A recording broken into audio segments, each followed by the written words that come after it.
Bonjour, je m'appelle Anaïs Volpe et je suis la réalisatrice de Entre les vagues qui est en compétition à la 13e édition de My French Film Festival.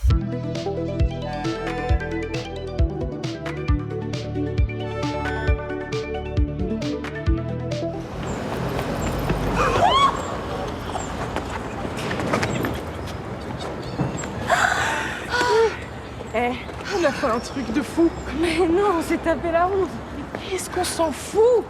Au moins, elle nous aura vus. Mais pas comme ça. Pas autant. Je la connais.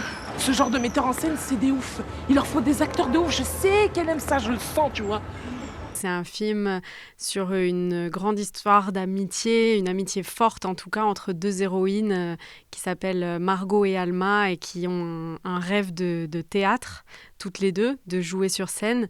Et là où on pense qu'elles vont peut-être se déchirer à cause de la concurrence, c'est autre chose qui va décider et venir bouleverser leur destin. Le film est vraiment venu d'histoires personnelles. D'une part, c'est venu d'une envie de raconter un film sur une histoire d'amitié, notamment entre deux femmes qui se retrouvent potentiellement en rivalité, en concurrence dans un milieu artistique. Je crois que j'en avais un petit peu marre d'être aspergée d'images depuis l'enfance où on voit tout le temps des femmes qui sont amies et qui, à un moment donné, n'arrivent pas à outrepasser leur jalousie quand elles sont dans un virage important de leur vie et qui sont amenées à se cannibaliser pour obtenir quelque chose, que ce soit du succès, de l'argent, une histoire d'amour. Et c'était pas à l'image de mes amitiés.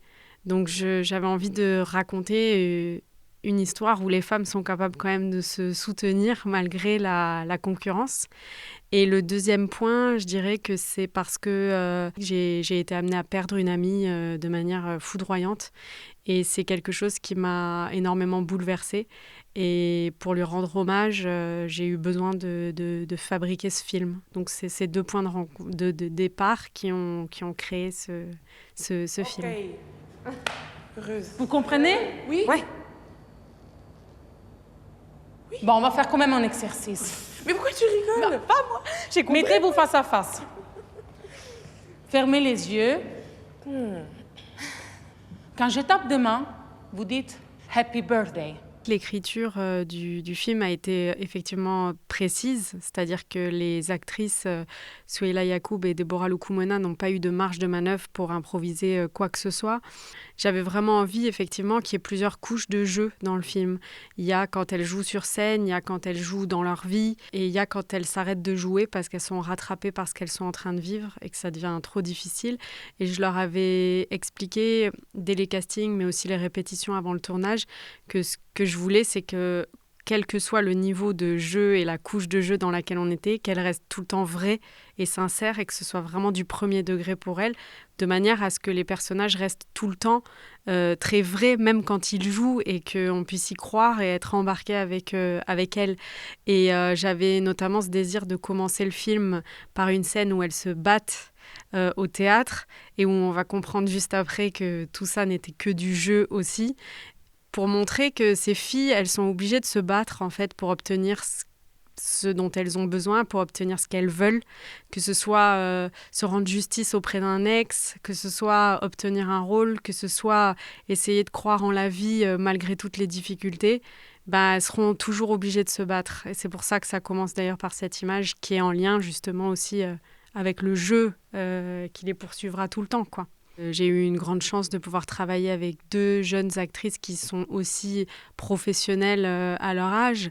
Tout était fluide. C'est-à-dire que dès les castings, j'ai senti qu'elles étaient le duo pour ce film. C'est vraiment le genre d'actrices qui prennent leur job très à cœur, qui sont très prêtes, qui se sont énormément préparées. On a fait des répétitions, mais elles ont travaillé aussi de leur côté. Et quand je tournais la scène, je pourrais dire que presque à chaque fois, c'était la bonne dès le départ et il fallait juste la refaire sous différents axes.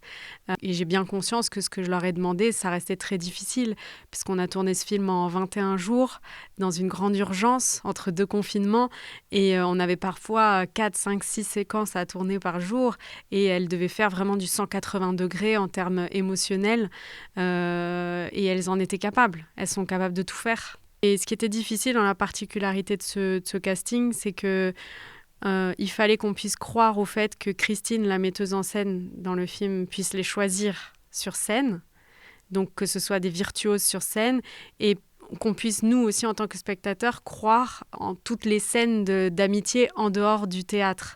Donc, j'ai rencontré plein d'actrices formidables qui ont été très douées. Parfois, je croyais un peu plus au côté théâtre, parfois, je croyais un peu plus au côté amitié. Mais c'est vrai que Déborah et Souheila, tout de suite, j'ai cru aux deux et ça a été vraiment une révélation, quoi, le duo. J'étais même plus en casting, j'avais envie de rire, de pleurer avec elle, de boire des coups avec elle et j'avais envie d'être amie avec elle. Et c'est ça que je cherchais.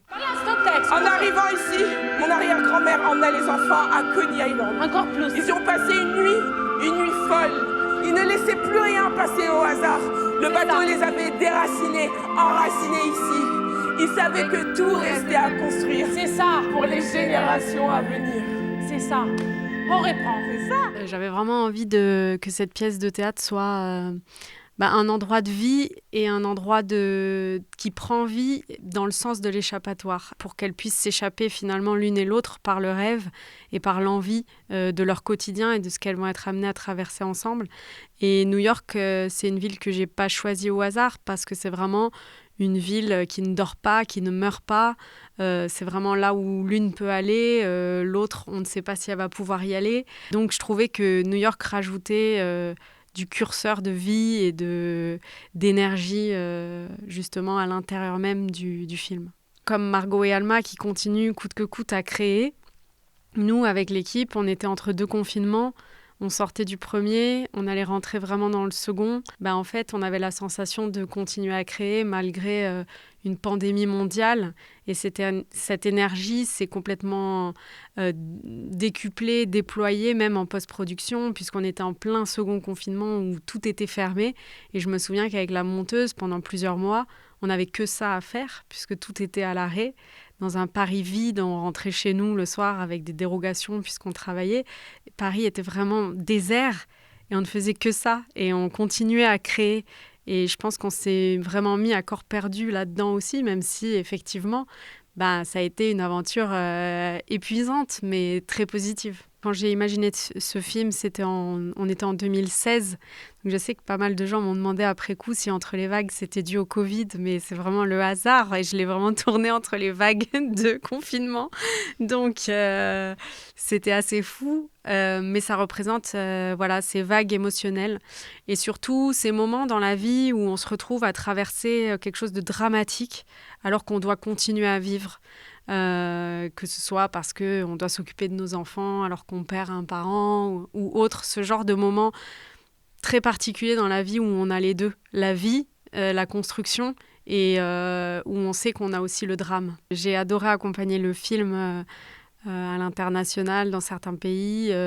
Je me suis rendu compte surtout que les retours, ça nous rassemblait. J'ai eu cette sensation. J'ai eu des magnifiques retours, des gens qui ont eu besoin de se livrer avec le micro dans la salle pour parler de leur expérience et j'ai trouvé ça fort et ça me rappelle à chaque fois pourquoi aussi on fait à un moment donné des films et on les imagine seuls dans sa chambre. J'ai eu de la chance en tout cas sur ce film-là d'avoir des retours plutôt chaleureux et je me souviens qu'il n'y avait pas de débat, c'est plus un échange qui a été fort entre la salle et moi et c'était vraiment très beau à chaque fois.